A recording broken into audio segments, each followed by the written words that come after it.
নমস্কাৰ মই আয়ুষ আজি হৈছে 19 জুন বৃহস্পতিবাৰ দিনটোৰ কেইটামান গুৰুত্বপূৰ্ণ খবৰ লৈ আহিছো। প্ৰথম খবৰটো হৈছে আহমেদাবাদ বিমান ট্ৰেজেডি এই পৰ্যন্ত 208টা মৃতদেহৰ ডিএনএ চিনাক্ত। 173টা মৃতদেহ পৰিয়ালক সমজাই দিছে কৰ্তৃপক্ষই। 131টা মৃতদেহ ভাৰতীয় নাগৰিকৰ, 4টা মৃতদেহ পৰ্তুগাল নাগৰিকৰ আৰু 30টা মৃতদেহ ব্ৰিটিছ নাগৰিকৰ, এটা মৃতদেহ কানাডা নাগৰিকৰ। পৰৱৰ্তী খবৰটো হৈছে ইণ্ডোনেছিয়াত আগ্নেয়গিৰিৰ উদগীৰণ কেমেৰাত বন্দী ভয়ংকৰ দৃশ্য জাৰি কৰা হৈছে সতৰ্কতা। ইণ্ডোনেছিয়াত আগ্নেয়গিৰিৰ উদগীৰণ কেমেৰাত বন্দী আগ্নেয়গিৰিৰ উদগীৰণৰ ভয়ংকৰ দৃশ্য।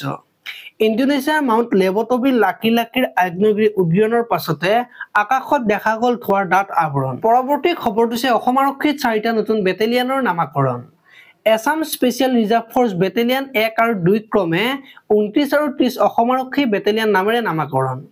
Assam industrial security force battalion 1 আৰু 2 ক্ৰমে 31 আৰু 32 নং অসম আৰক্ষী বেটেলিয়ন নামেৰে নামাকৰণ। পৰৱৰ্তী খবৰটো হৈছে নীতিন গাডকাৰীয়ে আজি ছ'চিয়েল মিডিয়াৰ জৰিয়তে সমগ্ৰ দেশতে বাৰ্ষিক ফাষ্টেগ পাছ মুকলি কৰাৰ কথা ঘোষণা কৰে। এই বাৰ্ষিক পাছৰ বাবে বছৰত এবাৰহে 30,000 টকা খৰচ কৰিব লাগিব। পৰৱৰ্তী খবৰটো হৈছে 2047 চনলৈ অসমৰ প্ৰতিটো মহকুমাত মেডিকেল কলেজ হ'ব। সমজিলাসমূহত এখনকৈ 100খন বিচনাযুক্ত চিকিৎসালয় হ'ব।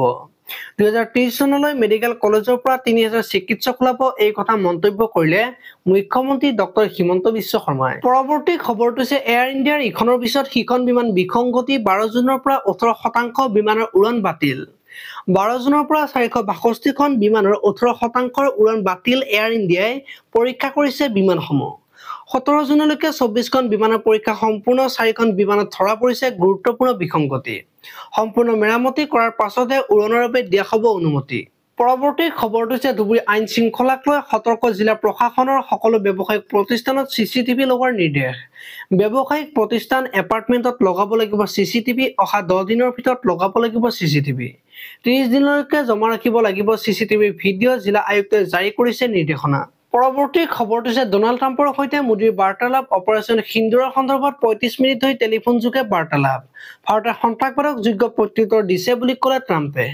প্ৰধানমন্ত্ৰী মোদীক আমেৰিকালৈ আমন্ত্ৰণ ট্ৰাম্পৰ। ডনাল্ড ট্ৰাম্পকো ভাৰতলৈ আমন্ত্ৰণ জনালে মোদীয়ে। পৰৱৰ্তী খবৰটো হৈছে কাছাৰ জিলাত ভাৰত বাংলাদেশ সীমান্তত কঠোৰ নিষেধাজ্ঞা জাৰি। ভাৰত বাংলাদেশ সীমান্তত কঠোৰ নিষেধাজ্ঞা জাৰি কৰিছে প্ৰশাসনে। মঙলবাৰে কাছাৰ জিলাৰ ভাৰত বাংলাদেশ সীমান্তত নিৰাপত্তাৰ ব্যৱস্থা কটকটীয়া কৰিবলৈ চূড়ান্ত সিদ্ধান্ত গ্ৰহণ কৰা হৈছে।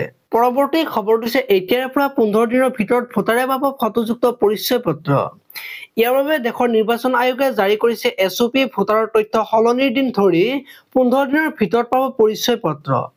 ফটোযুক্ত পৰিচয় পত্ৰৰ অৱস্থিতিও জানিব পাৰিব ভোটাৰে। সমগ্ৰ প্ৰক্ৰিয়াটো নিৰীক্ষণৰ বাবে দায়িত্ব দিয়া হৈছে ইয়াৰো। আজিলৈ আপোনালোকে যদি ভিডিঅ'টো চাই ভাল পালে তেতিয়াহ'লে লাইক কৰিব আৰু এনেকুৱা ধৰণৰ খবৰ মই সদায় পাই থাকিবলৈ চেনেলটো ছাবস্ক্ৰাইব কৰি বেল আইকনটো প্ৰেছ কৰি দিব। ধন্যবাদ।